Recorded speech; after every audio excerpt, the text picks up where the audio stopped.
नमस्कार, स्वागत है आपका दिवाली से दिवाली तक की इस खास पेशकश में, जहां हम बाजार के दिग्गजों से, मार्केट गुरुज से बात कर रहे हैं कि अगली दिवाली तक क्या आउटलुक बनेगा हमारे बाजार का और दुनिया भर के बाजारों का। तो अब इस वक्त हम जिससे बातचीत करने वाले हैं उनका नाम है नीलकंठ मिश्रा और वो क्रेडिट स्विस के मैनेजिंग डायरेक्टर और इंडिया इक्विटी स्ट्रेटेजिस्ट है। बहुत बहुत स्वागत है आपका नीलकंठ जी इस खास चर्चा में।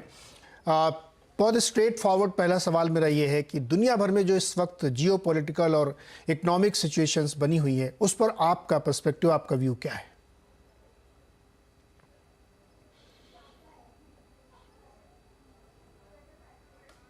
तो इसमें दो पहलुओं को कंसिडर करते हैं। पहला है कि इसका डायरेक्ट इकोनॉमिक इम्पैक्ट क्या है और दूसरा इसका वैल्यूएशन पे इम्पैक्ट क्या है। सो हमारे मार्केट्स में जो एक अर्निंग्स होती हैं और एक प्राइस टू अर्निंग्स होता है। तो अर्निंग से शुरुआत करते हैं। तो एटलीस्ट अगले एक साल तो मुझे लगता है कि सिचुएशन थोड़ी गंभीर ही रहेगी। अभी ग्लोबली जो गुड सप्लाई चेन्स हैं, जो कोविड के बाद के स्टिमुलस के कारण काफी ओवर स्टिमुलेटेड थे, उनमें काफी जोरदार करेक्शन हो रहा है। Global freight rates, container ship freight rates जो हैं वो 80% से गिर चुके हैं एक साल के अंदर, और अभी भी लग नहीं रहा कि वो स्टेबलाइज कर रहे हैं। बहुत सारे गुड सप्लाई चेन्स, जैसे आप पीसी डिमांड देखें, हैंडसेट डिमांड देखें, तो बहुत कमजोरी है, और इसके ऊपर काफी इन्वेंट्री बनी हुई है। तो जब ये करेक्शन होगा और जब तक ये पूरी तरह करेक्ट नहीं होता, तब तक अर्निंग्स अपग्रेड्स तो एकदम अनलाइकली हैं। और एक और रिस्क है कि जब ये इकोनॉमिक कमजोरी आएगी तो एक्सीडेंट्स भी हो सकते हैं, और इसमें किसी ने भी गलती से पॉलिसी एरर कर दिया, जो अभी यूके ने किया था, अभी उसको रिवर्स कर रहे हैं, तो मामला और गंभीर हो सकता है। तो अर्निंग्स का आउटलुक एटलीस्ट एक साल के लिए तो थोड़ा गड़बड़ है। जो मीडियम टर्म आउटलुक ग्लोबली है, उसको डिस्कस करने के पहले एक बार प्राइस टू अर्निंग्स देख लेते हैं।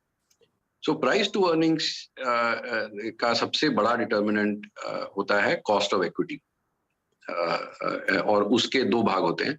एक होता है रिस्क फ्री रेट, जिसका एक प्रॉक्सी है यूएस 10 ईयर यील्ड, और एक दूसरा होता है इक्विटी रिस्क प्रीमियम, कि आपको रिस्क फ्री रेट के ऊपर कितना रिटर्न चाहिए इक्विटीज से, क्योंकि इक्विटीज बाय नेचर थोड़े रिस्की हैं। तो रिस्क फ्री रेट पिछले 10 साल में 2.25% के आसपास था यूएस 10 ईयर यील्ड। अभी तो 4 के आसपास है, बट मान लीजिए सेटल होके 3 पे आता है, तो फिर भी रिस्क फ्री रेट ही बढ़ गया है, तो आपका कॉस्ट ऑफ इक्विटी तो बढ़ना ही है। दूसरा जो इक्विटी रिस्क प्रीमियम है, ये भी मेरे हिसाब से एलिवेटेड रहेगा, क्योंकि जियोपॉलिटिकल टेंशन्स हैं, सरकारें एक दूसरे को ट्रस्ट नहीं कर रही, वो कुछ ना कुछ किसी पे कोई ट्रेड वॉर चला देंगे, कहीं किसी का कुछ बैन लगा देंगे, सबको नियर शोरिंग करनी है।